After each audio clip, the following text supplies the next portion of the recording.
Crypto staking is one of the most beginner-friendly ways to earn passive income in the cryptocurrency space, but for many newcomers, it still feels confusing, risky, or overly technical. To truly understand how to stake crypto, it is important to start from the very basics and gradually build clarity around how staking works, why it exists, and how beginners can participate safely. At its core, staking crypto means locking up your cryptocurrency to help support the operations and security of a blockchain network. In return for doing this, you earn rewards. These rewards are usually paid in the same cryptocurrency you staked. Staking is closely tied to blockchains that use the proof-of-stake consensus mechanism rather than proof-of-work. In proof-of-stake blockchains, transactions are validated by participants, known as validators. Validators are chosen based on how much crypto they have staked and other factors like network rules, uptime, and performance history. Instead of mining blocks using electricity and hardware, validators earn the right to validate blocks by proving they have a financial stake in the network. For beginners, it is important to understand that staking is not the same as trading. Trading involves buying and selling assets frequently, often with high risk and emotional decision-making. Staking, on the other hand, is more about long-term participation and earning steady rewards by holding crypto. This makes staking especially appealing to people who want to grow their crypto holdings without constantly watching price charts. Before staking any crypto, the first step is choosing a staking-compatible cryptocurrency. Not all cryptocurrencies can be staked. Only coins that run on proof-of-stake or similar mechanisms allow staking. Popular examples include Ethereum, Cardano, Solana, Polkadot, Avalanche, and Cosmos. Each network has its own staking rules, minimum requirements, reward structures, and risk levels. Once a crypto asset is chosen, the next step is deciding where to stake it. Beginners generally have three main options: staking directly from a wallet, staking through a centralized exchange, or staking via a staking pool. Each option offers different levels of convenience, control, and responsibility. Staking through a crypto exchange is often the easiest method for beginners. Many exchanges allow users to stake crypto with just a few clicks. The exchange handles validator operations, technical setup, and reward distribution. While this option is simple, it also means trusting a third party with custody of your funds, which introduces counterparty risk. Wallet staking offers more independence. Some wallets allow users to stake directly while maintaining control of their private keys. This aligns more closely with the decentralized philosophy of blockchain. However, it requires beginners to understand validator selection, network rules, and potential risks such as slashing. Staking pools are another beginner-friendly option. A staking pool allows multiple users to combine their crypto to meet minimum staking requirements.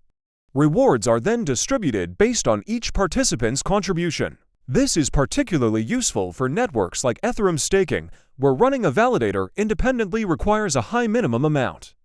Understanding staking rewards is essential before getting started. Rewards vary depending on network inflation, validator performance, total amount staked, and overall network activity. Rewards are often expressed as staking APY, but beginners should remember that higher AP does not always mean better returns when risk is considered. Lockup periods are another important factor. Some staking platforms require tokens to be locked for a fixed duration. During this lockup period, assets cannot be sold or transferred. Other platforms offer flexible staking, allowing withdrawals at any time, usually with lower rewards. Beginners should understand these terms clearly before staking. Slashing risk is something many beginners overlook. Slashing occurs when a validator behaves maliciously or fails to meet network requirements, such as uptime. When slashing happens, a portion of the staked funds may be lost. Delegating stake to reputable and well-performing validators reduces this risk. Validator selection plays a major role in staking success. Good validators have consistent uptime, transparent operations, and strong community reputation. Beginners should avoid validators promising unrealistic returns, as these can be signs of poor reliability or hidden risks. Security remains a top priority when staking crypto. Beginners should use reputable wallets, avoid unknown platforms, enable two-factor authentication, and remain cautious of phishing attacks. Staking rewards offer no value if the underlying assets are lost to security breaches. Another key distinction beginners must understand is custodial staking versus non-custodial staking. Custodial staking means a platform controls your funds, while non-custodial staking allows you to retain full ownership of your private keys. Non-custodial staking offers more control, but also demands greater responsibility. Tax implications of crypto staking are often ignored. In many regions, staking rewards may be considered taxable income at the time they are received.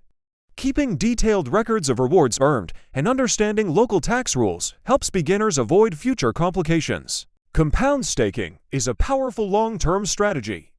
By restaking earned rewards, users can increase their total staking balance over time. Some platforms automatically compound rewards, while others require manual reinvestment. Compounding can significantly improve long-term crypto passive income. Market volatility still affects staked assets.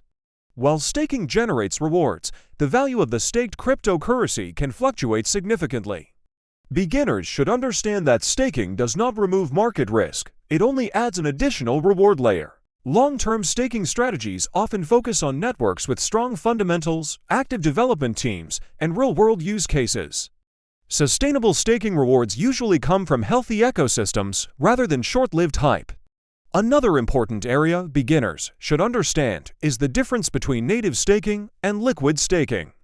Native staking involves locking tokens directly on the blockchain. Liquid staking allows users to stake crypto and receive a derivative token that represents the staked asset, which can sometimes be used in DeFi applications while still earning rewards. Liquid staking introduces flexibility, but also adds smart contract risk. These derivative tokens depend on the protocol working correctly. If the liquid staking platform is compromised, users may face losses even if the blockchain itself remains secure. Network inflation also affects staking outcomes.